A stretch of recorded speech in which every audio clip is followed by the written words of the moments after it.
Welcome to Funky Fridays. Come on in and get comfortable. We have some great stories lined up for you today. So, Mama Warner is blocking the bag. The widow of Malcolm Jamal Warner is suing his mom for $1.2 million. She said, "Pay me what you owe me." And we're going to get all into that. Adrien Broner, he is being sued for SA. We got to get into those details. It looked like he was coming back, posting. I think he was doing like a transformation with his body, but he got some other drama going on, and we're going to follow that story. Charleston White, it looks like they let off some pow-pows towards him. Fortunately, he is okay, but we are going to get into that story, see what was going on there. And then lastly, we are going to be talking about Gloria Govan and Derek Fisher. It looks like they have split. We don't know if it's going to be divorce or what, but we are going to get all up into what's going on there. So get ready for a great show. As you come in, all you need to do is hit that like button. That lets me know that you are here. It lets YouTube know that you are here. That's the only price of admission to stay and enjoy the show. Now let's get into the tea. We are going to get into what's going on with Adrien Broner. So I don't know what's going on with you, but he had come on to kind of my YouTube feed. I had seen him doing some shorts, and he was on kind of doing some streaming stuff with Ray J. And you know, Ray J has been a mess this year, so I was kind of writing it off like, okay, you guys are on some goofy stuff, but it looks like he's doing too much. And I did see him on one of these little clips that came across on my YouTube on one of these shorts. It looked like they were doing a pool party or something. Maybe they were filming a music video. And this girl, she really didn't have no clothes on. She had on like a mesh bodysuit and maybe like some little pasties in the front here and maybe a little thong covering up her little downstairs action. And he came out and was like, "How much?" He just immediately asked her how much. Now that for me, I wouldn't be there dressed that way no ways. But if I was dressed like that and you come up to me on camera talking about how much, I might smack you. You're not going to disrespect me like that. Treated me like I'm an ex-worker. I don't know if she was or wasn't, but I know don't come at me like that at all. That was just really crazy to me that he said that to her. So I'm not entirely surprised that he's having these kind of allegations, because if you feel comfortable to do that, this isn't that far of a stretch. But we're going to get into what these allegations are that caused this lawsuit. And then got a little bit of information on TMZ about the reaction that he had, because he found out about the lawsuit on a live stream. So we're going to get all into that. This reporting from TMZ. Adrien Broner, the former boxer who won multiple titles in different weight classes, is being sued for sexual battery. A woman named Havana State is suing Broner, claiming he invited her and her friends to an after party on June 2nd, 2026. We're going to take a quick pause here. Kingsley, welcome. Thank you so much for stopping by. Let me know you are here after you hit that like button. Check in those comments. Want to make sure and give you a shout out for stopping by. We hop back into the story where he encouraged her to drink heavily. In the lawsuit obtained by TMZ, Saint says she was too inebriated to drive home. So she said, "I had too much to drink. I can't drive home." And she took Broner up on an offer to stay at the home where the after party took place. Now, for me, that's problematic right there, because if you've already had too much to drink and he's already kind of been giving you some off vibes, that's not a place I want to stay. But I'm glad they made a safe choice of not being out on the road driving. But I probably would have saw if a friend or somebody could have came and seen about me and took me to a place where I'd be a little bit more comfortable. Take a quick pause here. Aubrey, welcome. Thank you so much for stopping by. Appreciate the compliment. Let's get back into the story. While she was staying at home, Saint claims Broner tried pressuring her into performing sexual acts with him, including sexual intercourse, oral sex, and a hand job. She said he also exposed his little downstairs to her and grabbed her hand, trying to force her to engage. Not a good look. If they're not into it, they're not into it. Let it go. It's not that serious. I'm sure, given who this man is, there's probably plenty of women that would want to get with you voluntarily Why people keep trying to get with people who are not interested in being with them, I will never understand. They're not interested, let it go. It's not that serious. They're not the only person in the world. So Saint says she told Broner no multiple times, adding that she told him, quote, I'm not interested in men, and stated she preferred women, end quote. I'm going to take a quick pause here. Thank you so much, Aubrey, for subscribing. Appreciate it. Welcome to the Aries crew. I'm going to hop back into the story. Despite his alleged conduct, Saint says she went back to the house the following day. So let me know what y'all think. I got two red flags that don't necessarily say that she deserved anything that happened to her, because none of that makes it okay. But two things I'm a little bit concerned about is staying when you knew you were inebriated and then going back the following day. Let me know what y'all think in the comments. Let's talk about that. Do you think that that's a concerning move, or there's no problem with that? What do you think about this person going back the following day? I'm going to give them a pass on staying that one night just to be safe and not hurt themselves or anybody else on the road. But what do you think about going back the following day? Let me know your thoughts in the comments on that.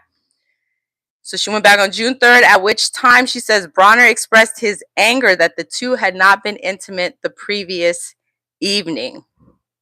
So it sounds like he did not let that go. Next time he saw her, he wanted to address that. We're hopping back into this story. It's reporting from TMZ. Saint says Broner tried to drag her upstairs, which she says she, quote, expressly refused, end quote. Then she says she again informed Broner she was not interested in men. So I'm concerned at this point by how many times she's had to tell him, nah, I'm not into it. Once, all right, you shot your shot, it didn't work, have a seat. You just keep going. And not only is she saying no, she's saying I'm not interested in men. And then you keep going. Like, you can't be that thirsty. You just cannot be that thirsty. That's wild. Leave some drinks, leave some drink emojis in the comments if that's given thirsty behavior on Adrien's part. And let's see, Aubrey, you do think it's concerning? I do. If you don't feel safe and somebody is giving you bad vibes, I just don't recommend going back to being around that person the next day. Now, again, none of that makes it okay, any of these allegations for what he did. If this is true, and we don't know it's true, these are all allegations, but I'm just like, I don't think that's just a good idea to keep putting yourself back in that spot if that person's already kind of shown you like they obviously don't understand no, which in and of itself is concerning. Let's hop back in here. At times during this incident, Saint admits she was laughing, but only as a way to conceal fear and discomfort. Then they may not be thinking that you're 100% serious. That's the only downside with kind of laughing it off. I can respect if that's how you handle it, if you get nervous, but that might send mixed messages where they're thinking, oh, they can't be that serious because you don't laugh if you're really upset, generally. Let's hop back in. On June 8th, Saint said she went to, quote, a separate live stream content residence in Los Angeles, California, or Los Angeles County, California, where she says she ran into Broner again. So she became intoxicated. So clearly she's got a pattern. She likes to get on that drink. That's what I'm getting here. And then Broner, quote, physically pulled or dragged her from the house and pressured her to come to his Encino home. Once there, Saint says Broner again pressured her to have sex with him, which she says she again declined. Are y'all keeping track? This has got to be like, what, 6 times, 7 times? She's already indicated no. He's gone so far as to allegedly drag and try to get her to come back to his house for the same thing. Do y'all think she was the only woman that was there? Like, what is the deal with this particular woman that he just could not let it go? Let's get back into it. She says she and her friends stayed at Broner's house that night, and in the morning she was doused with ice water by Broner while on a live stream. She says this act caused her humiliation and emotional distress. Woo, let's see. That is kind of wild, though. I would be so mad if you put ice water on me and you do that in a live just out of nowhere. Oh, no. I would take my blood pressure all the way through the roof. Let's see. Saint insists she and Broner never had X, but alleges he made comments while on a live stream suggesting that they did. Including saying at one point that she had made him climax. She adds another man, Nuruddin Shabazz, aka Dean the Great, made defamatory statements about her when he told watchers on his live stream that she slept with numerous people at the live stream residence.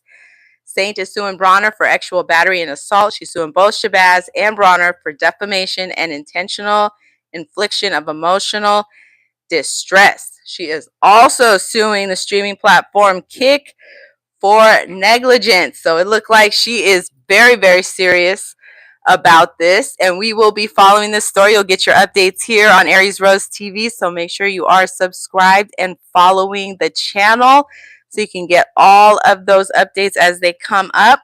If you are a content creator, you have a brand, you're an author, you want to get some exposure for your products or your book, shirts, merchandise, you can advertise here on Aries Rose TV. Leave founding sponsorship in the comments if you are interested. I'll have more info in the description. Now we're going to get into what's going on with Malcolm Jamal Warner.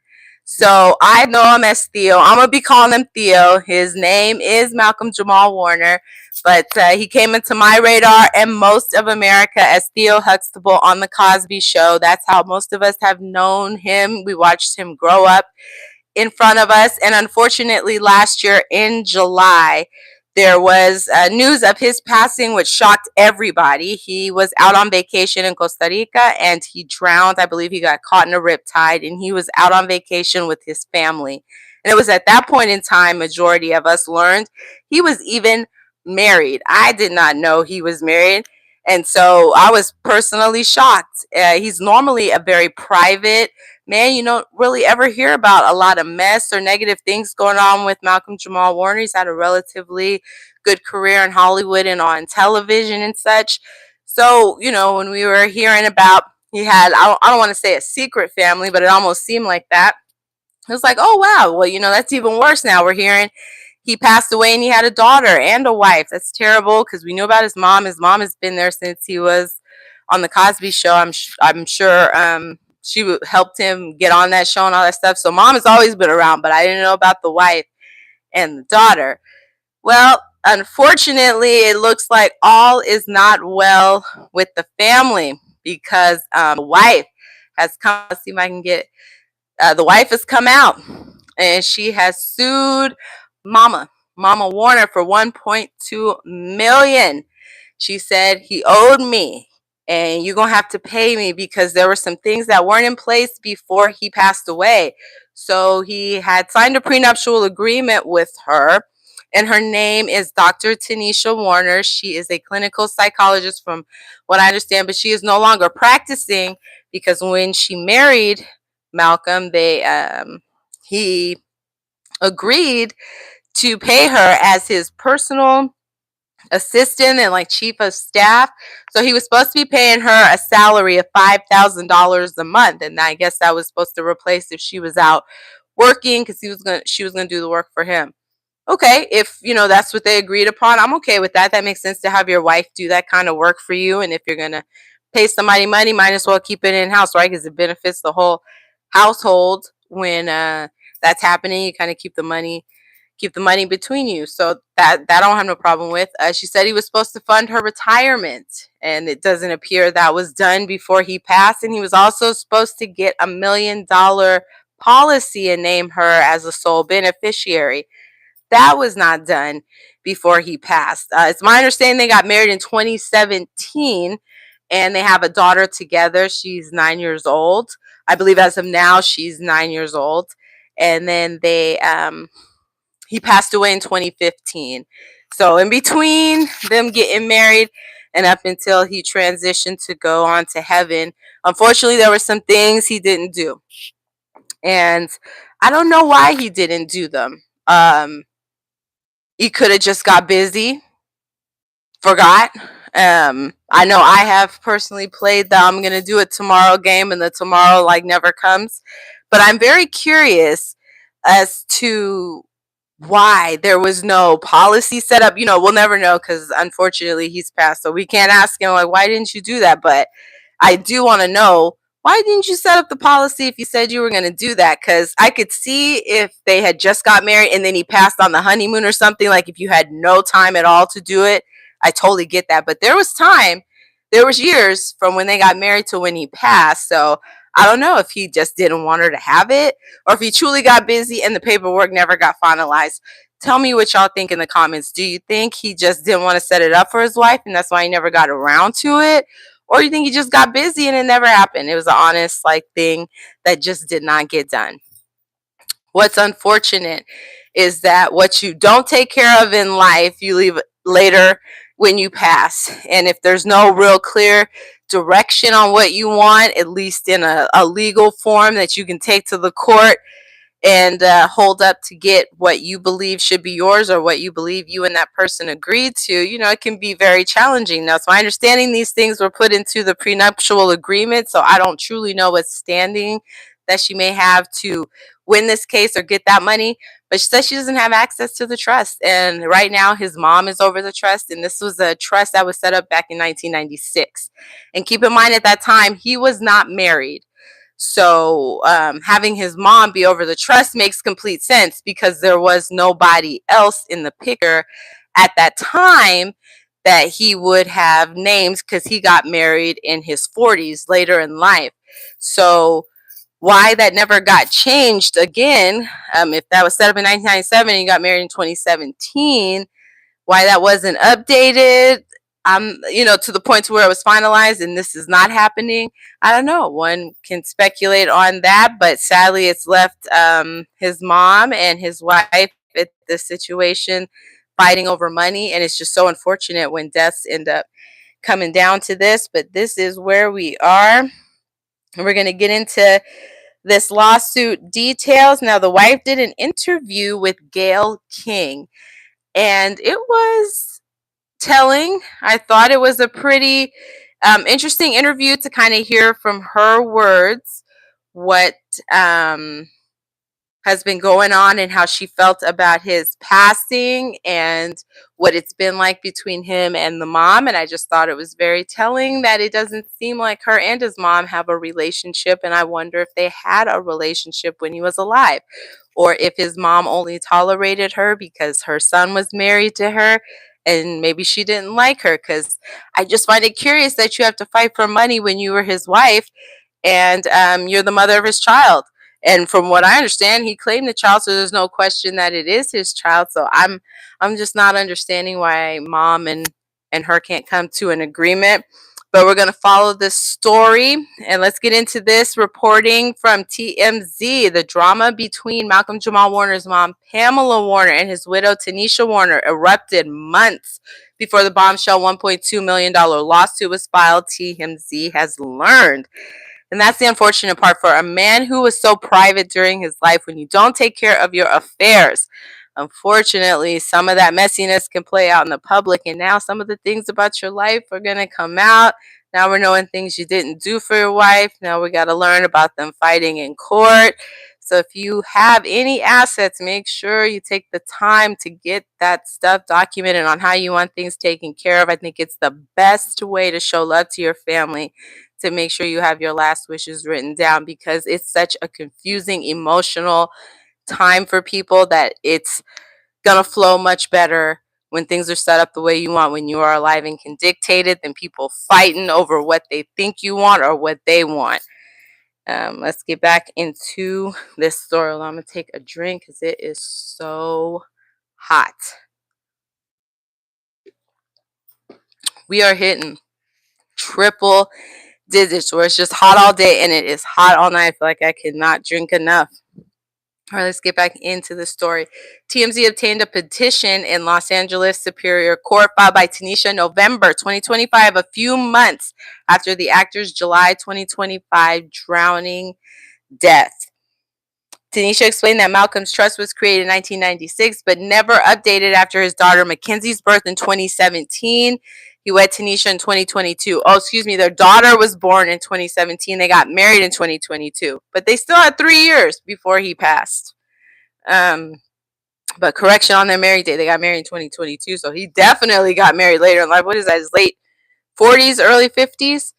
Tanisha said her kid faced complete disinheritance due to Pamela not being willing to amend the trust. She said Malcolm took care of them during his life and planned to continue to do so. The 1996 will provides Pamela with 70% of Malcolm's estate, and the remaining 30% was split between his father and half sister. Tanisha's petition asked that Pamela not be allowed to spend or distribute any of her late son's money. The petition included an email exchange between Pamela and Tanisha's legal teams. Malcolm's mom said it was unfortunate that Tanisha had taken issue with her acting as McKinsey's rep in court. Ooh, I just hate when it gets messy like this. It's so unfortunate. It really, really is unfortunate. Because he does have a daughter with her, and it's always sad when there's these kind of issues going on, because that tension that can build up sometimes impacts how you engage with the your grandchild, or just the family in general. And it's very sad because death is already such an emotional, difficult thing, especially when they're close to you, to kind of get over and move on from, because it leaves a void that can never be filled. I lost the father of my children last year, and that is something that I feel every single day. I feel super blessed that I did not have any issues with his family like this, and nor would I have handled it like this anyway. I think we could have worked it out differently if we had to come to this type of situation. But it's so sad because it is a very heartbreaking time, and you spend a lot of time trying to figure out how you're going to live your life without that person being there and move on, because you just don't plan them not to be there. And the last thing you need is stress from fighting over money. So I truly hope they can come to some type of a agreement, but we're going to follow this story and keep you posted and let you know if they do or don't. We're going to get into this petition and the what TMZ was able to find on this petition that Tanisha had filed against Pamela. In the petition, Tanisha alleged Pamela had received $1.2 million from a life insurance benefits and Malcolm's retirement accounts. She claims Pamela also sold off the LA home she was living in with Malcolm's daughter. So she's saying, I was living there, and then mama sold the house while I was living there. Didn't even ask her, probably barely told her she sold it. That's the energy it's given, but that wasn't added in there. And this is a guardian appointed for the kids filed a separate petition. Kids, I don't know, they had more than one. Appointed for kids filed a separate petition. The docs note Malcolm left behind at least $2 million. The Guardian said he believed Pamela distributed the money in the trust to beneficiaries, or is about to. So let's see how this goes. As TMZ previously reported, Tanisha sued Pamela in Georgia court this week over $1.2 million she claims to be owed via prenuptial agreement. So let me know, do you think that his mom should give her the money? Is she owed that as the wife? Or do you think mom does not need to fulfill what he had obligated to in the prenuptial agreements?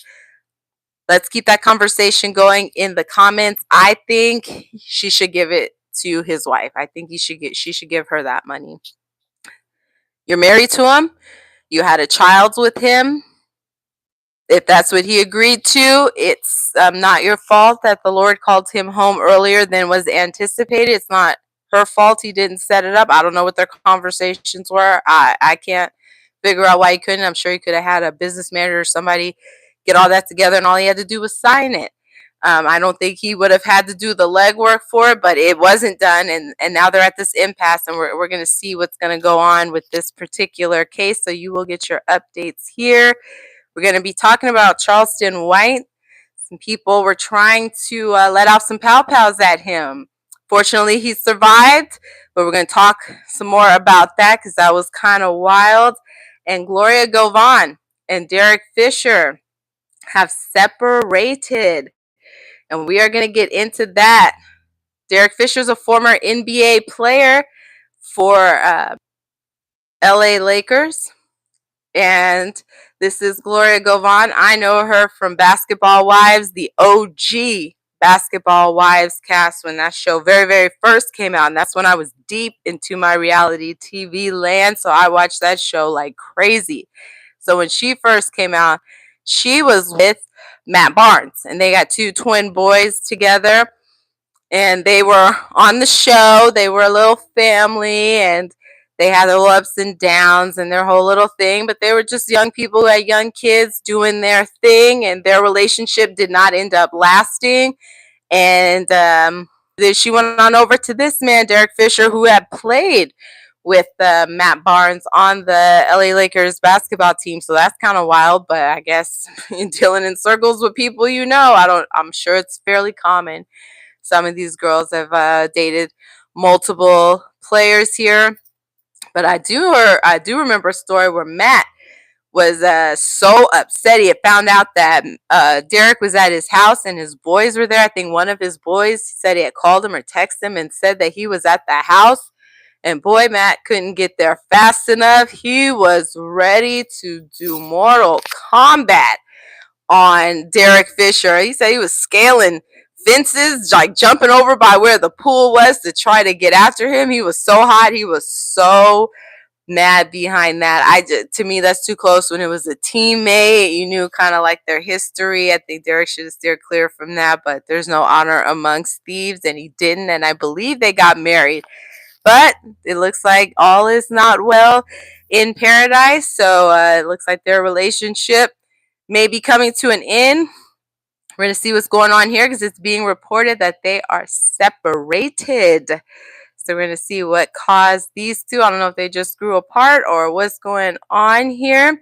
As you come in, hit that like button. That's the only price of admission that we ask for. It lets me know you are here. It lets YouTube know that you are here. And next we're going to be talking about Charleston White. They were letting some pow-pows off on him. We're going to see if we can find out who was trying to get at him and why.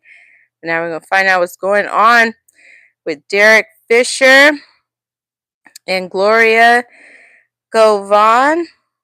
And I think her older sister's name is Laura, because she was on the show too. And she was married to somebody who was in the NBA previously as well and had children with them. I gotta look her up. Who was her sister? Her sister Laura Govan used to be with. Let me know in the comments. Was it, Gilbert Arenas. Laura Govan and Gilbert Arenas. Okay, that's who she used to be with. That's who her sister used to deal with. Okay, that was going to bother me till I found it. All right, now we're getting back on about Derek and Gloria. Let's see. All right, Derek, this is reporting from TMZ. Derek Fisher and Gloria Govan have split but are not currently talking about filing for divorce, TMZ has learned. A rep for the estranged couple confirms to TMZ the former NBA star and the Basketball Wives star have been living separately, leading separate lives. We're told Derek and Gloria built a family together and are in consistent communication, trying to work through their issues. Tell me how you work through issues living in separate places and having separate lives. How is that working through issues? If I want to be with you, I want you to be in my space, and we're going to be working together, having a life together. We're not working on things if I have a separate life than you. I'm just kind of like tolerating you here and there. But if I'm not around you all the time, then I'm not seeing how we're working through things. But let's see. We're told the two are not heading to divorce court yet. Derek and Gloria tied the knot in July 2021 during a stunning ceremony in Cielo Farms in Malibu after postponing their original 2020 wedding because of the 2020 sickness everybody ended up having to stay home for. The couple first got together in 2015 after several years of dating. Derek proposed to Gloria in April 2018, a heartfelt moment that included their children. Oh, sweet. This was the second marriage for both Derek and Gloria. Gloria was previously married to Matt Barnes. I think he's got a podcast, Up in Smoke, with and he's from Minnesota, and I can never remember his name. I know he's always coming out when it's related to George Floyd. Let me go look him up. What is his name? But I believe he's got that podcast with him that does pretty good. What is his name? Leave that in the comments if you can remember the name of the NBA player who looks like George Floyd, who always comes out to talk about anything that's related to him. He will come out. There we go. Steven Jackson found it. So, yeah, he's got that Up in Smoke podcast with Steven Jackson. So, I think that does pretty good. I've heard good things about it. I catch some clips here and there. But she used to be married to him, and he was played for the Lakers. I know he played for some other teams too, but I believe that Matt Barnes ended with the Lakers. Don't quote me though, because I don't follow basketball like that, so I don't truly know if he ended there. And Gloria was previously married to the former NBA star Matt Barnes, with whom she shares twin sons, while Derek was previously married to Candace Fisher. Derek and Candace share 4 children together. So we'll be keeping an eye out on this story to see what's going on with them. Let me know if you think that this particular couple is headed to divorce, or if you think they're just we're gonna live our separate lives and just stay married on paper, but not be married actually, and be out there doing their own thing. Maybe it's more beneficial for them not to be separated and have to go through court and separate assets and all of that. They just can agree to live separately. Let me know what you think though, and let's get into what's going on with Charleston White here. So he had an incident, I don't know if it was over the weekend or early in the week, where some people were trying to let off some pow pows at him. So he must have made somebody upset. Let's see what's going on here. And I didn't really agree too much when he had got involved with that Carmelo Anthony case, and he was talking about his feelings about the father, and then he decided to go on and do what did he make, a watermelon felon t-shirt that he was selling on his shirt behind because he felt like the dad wasn't willing to do enough, and so he wasn't going to support that. That's kind of where he lost me, because I didn't think that was cool. Whether or not you agree with what was going on with that whole Carmelo Anthony situation, he is still a young man. He's only 19 years old. So to kind of make fun of that, and to be a person of color making fun of somebody with the whole watermelon thing, was wild to me. So I was not a big fan of that, but that doesn't mean he should lose his life either.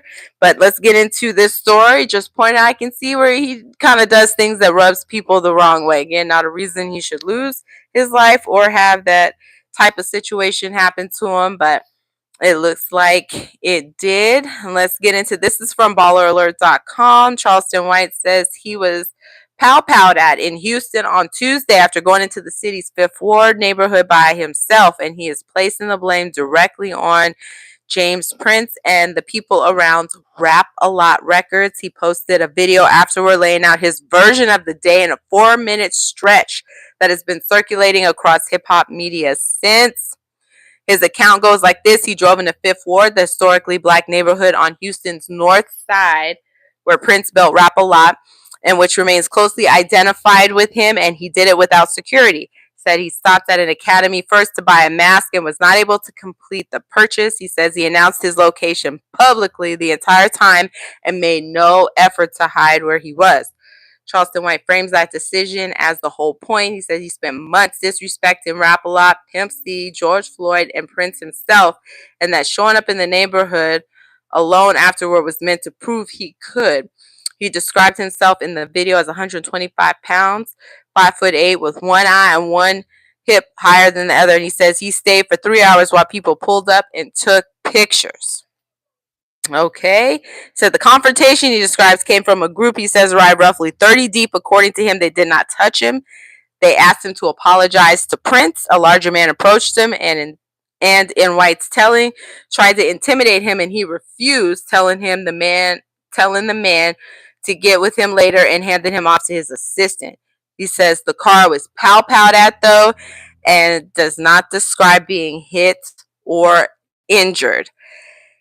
So he said that he intends to walk into the FBI office and file a report. He said he's got proof. He's going to be taking that to the FBI. Let me know what you think in the comments. Do you think somebody was intentionally trying to come at him? This is an accident. All of this is alleged. This is from his perspective. But I did see a video on Poetic Blacko's channel that had a clip that showed him driving off, and you could hear the pow-pow. So I did see a video that kind of showed it happening. Now, I'm not sure if he was in the car or not, but that's who was described as being in the car pow-pows were let out on. So we'll be following this story as well, so you can get your updates here on these stories and other celebrity stories here at Aries Rose TV. We'll be going live on Monday for Messy Monday, so make sure you are following the channel so you get your notification on that. We'll see you on tomorrow. We're going to be going live this weekend. Thank you so much for watching. Share this live out with family and friends. Like, share, and subscribe for more. Have a wonderful rest of your morning, afternoon, or evening, and we'll see